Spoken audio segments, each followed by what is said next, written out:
Think about a bad habit you've been trying to break. For example, you're sitting in a meeting and dialogue is happening and you find yourself starting to get impatient. There's like almost a rise in your body physiologically. And the next thing you know, you snap or you interrupt one of your colleagues and it leads to not a great discussion. Our impulses and knee-jerk reactions can sometimes be our worst enemies. Perhaps you walked into a team meeting with your direct reports, and rather than empowering them, you swooped in, took over the project, and created an unnecessary fire drill.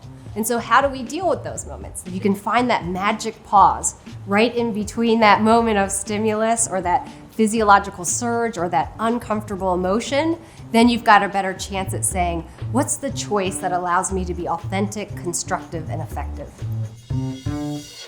The first is what I call a mantra or swing thought. And a swing thought really comes from the world of golfers. So there's thoughts that they have that help them drop into their body so when they're ready to swing and hit the ball, it's almost like an automatic response.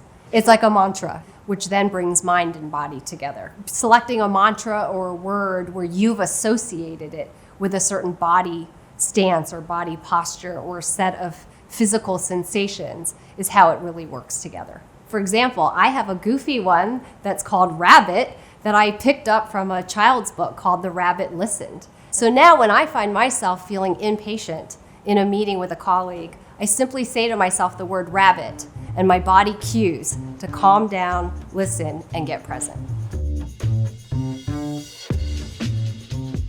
There's nothing like the breath to reduce anxiety. And so one of my favorite techniques comes from a Western MD called Dr. Andrew Weil, and he has this technique called the 4-7-8 breathing technique.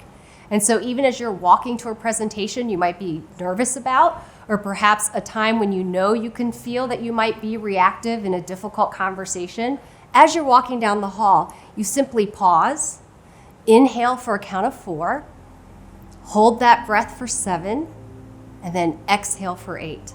And by the time you've walked in the door, you're in a much less reactive state. Deep breathing and anxiety just do not go together. The third technique that you can use is what I call the washing the dishes meditation. When I wash the dishes now, I simply try to wash the dishes.